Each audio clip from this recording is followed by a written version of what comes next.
Now for me, what was very important about this crossover was to show where all the characters are, right? Where they are, for the most part, after the death of Kill and the other Ultimates. Because The Last Stand was a lot to take in. At the end of the day, they fought Saran, who was going to destroy the world. They were fighting Kill's father, who had been hyped up for so long as the big bad pulling all the strings. And they found out, indeed, he pulled all the strings.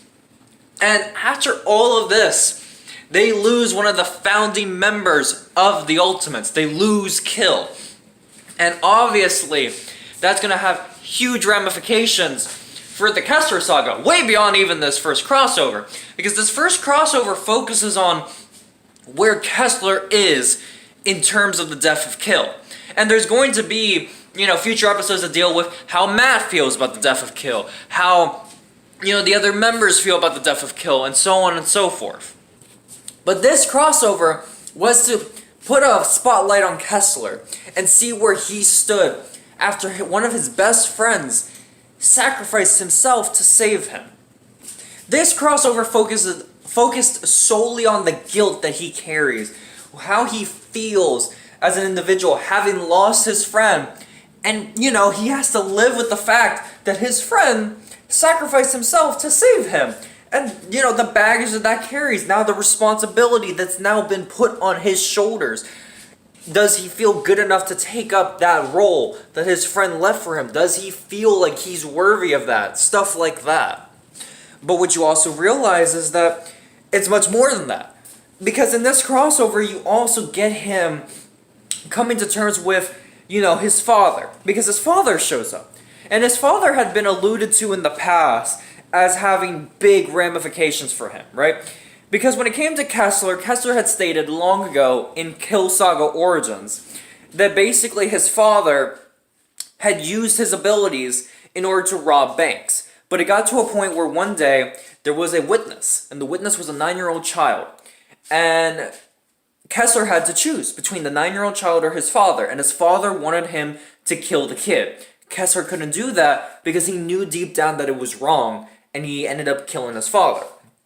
And that comes up in this, in these episodes of the Kessler Saga and in the crossover of, what kind of father is, Kessler's dad. And you find out really fast that Kessler's dad is not like Kill's dad. Kill's dad is, overtly evil. He's talking as if what he's doing is right. Like, he's talking like, oh yeah, I just happened to, torture you when you were younger, and I happened to kill your mother, but to be fair, those things were destined to happen. So, if anything, I was doing you guys a favor. You guys just didn't see it. He's overtly evil. He acts and talks evil. There's nothing that you can say to basically say, like, oh, this guy's not evil.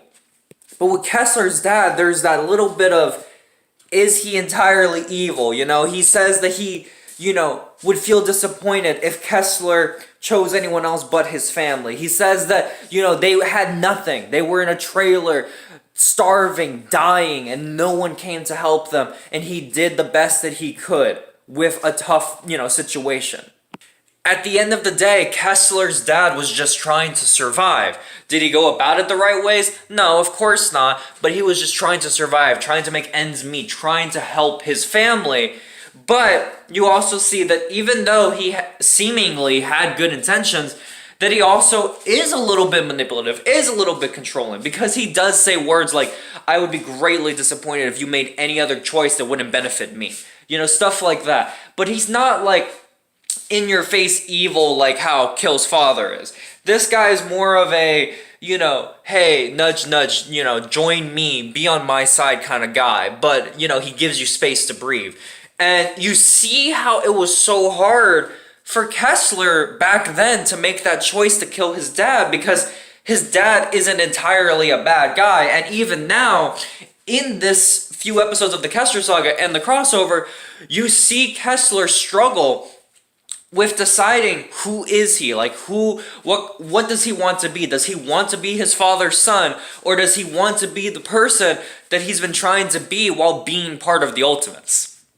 And you see that even then, even though he's been Kessler. The Kessler that we've all known from the Ultimates, the person who has been Kill and Matt's best friend, even though he's been that person for so long, you see him struggle with deciding who he wants to be. Does he want to be what his father would have always been proud of?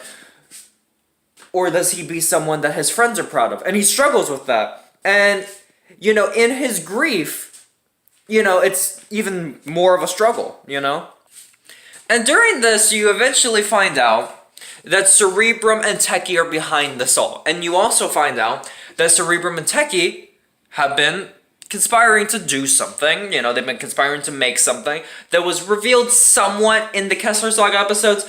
They refer to it as Project Ultimus, which obviously is going to have ramifications for the future. But Kessler, he ends up finding out that Cerebrum and Techie are behind this attack on the Ultimates. Cerebrum and Techie basically captured the Ultimates, and they've been having them in prison for months. According to the first episode of the Kessler Saga, it may have been 2 to 3 months that they have been in prison.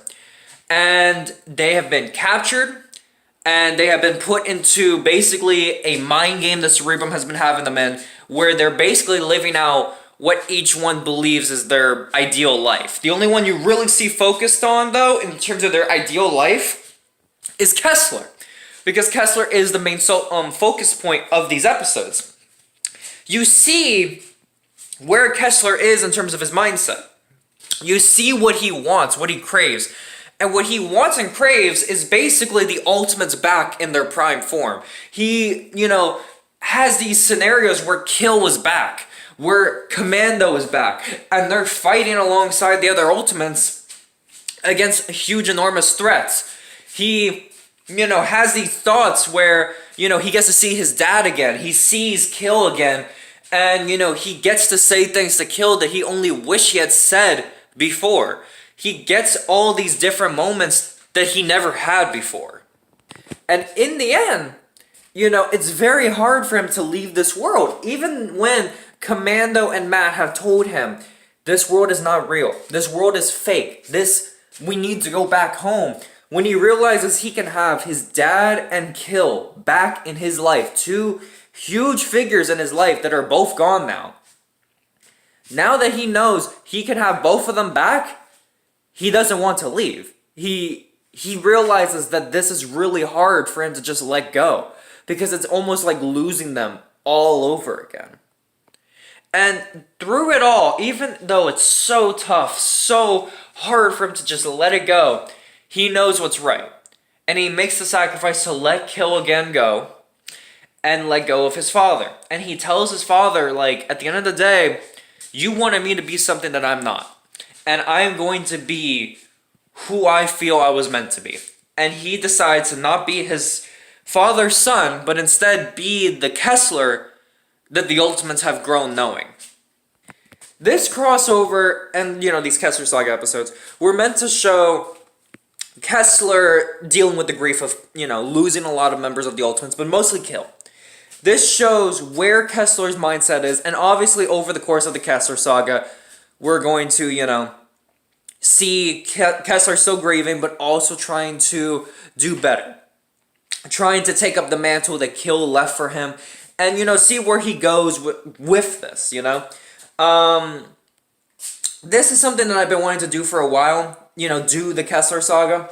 And it's going to be interesting to do this because even though Kill's not here, he's not going to be alive, Kill is dead, his presence will be felt throughout the Kessler Saga, and you're going to see Kessler trying to cope with, the loss of Kill, trying to grieve, and, try to move on. And also trying to take up the mantle that he left for him. Now, on another note, there is the topic of Commando. Commando was shown to be alive. You see that he was shown to be alive because apparently what happened was that when he tried to kill himself and take Saran with him during the last stand, what happened was that Techie and Cerebrum, or just Techie, ended up teleporting him last second and were torturing him for a while. That's obviously going to have huge ramifications for what's going on. And obviously, if it wasn't for Commando, the Ultimates may have never, escaped Cerebrum's mind games. Commando saved everyone. However, this is going to go into, Commando trying to hunt down Techie with the, aid of the Ultimates, because, he's part of the Ultimates. He's going to be with them trying to hunt down Techie and take him down. And take down his project, Ultimus. Now, this also starts up, a brand new series that I'm going to be starting, which is Commando's Warzone, which is going to be dealing with, Commando having his own stories, whether it's with the Ultimates, helping them out with things, or maybe on his own, or maybe with his own stealth ops. It's going to be like that. It's going to be a little different because so far, the only 3 series that I have made is Killer Ted, which deals with Matt and Ted's relationship, the Kessler Saga, which deals with Kessler, and the Kill Saga, which deals with Kill. So, I've always made series that have been centered around the original 5. The original 5 being Kessler, Kill, Matt, Ted, and Dr. Nukenvote. Commando's Warzone is the first series that's going to not deal with anyone from the original 5. Of course, the original 5 obviously will show up, like, the ones that are alive, like Kessler, Matt, Ted, and Dr. Nukenvote. Obviously, those will show up in Commando's Warzone from time to time, but this is the first series that branches out away from the original 5. It, puts the spotlight on a character that is not from the original team, but is someone that came on later down the line. And honestly, I cannot wait for you guys to see what I have in store for both Kessler Saga and Commando's Warzone going forward. But yeah, honestly, I really love, this crossover. This crossover is really good. I am not going to lie, I'm probably going to miss Kill a lot, but it's going to be very interesting going forward. Obviously, there was some, hints as to what's going on with the illusions and stuff from this crossover. Watch it if you want to, figure out what I'm talking about in terms of Kill. But yeah, with that being said, I hope you guys enjoyed this crossover, and I hope you guys enjoyed the Kessler Saga, Commando's Warzone, and Killer Ted, all 3 of those series going forward. So with that, guys, there's one video to close. I'm KillZomZone, and I'm out for now. Peace.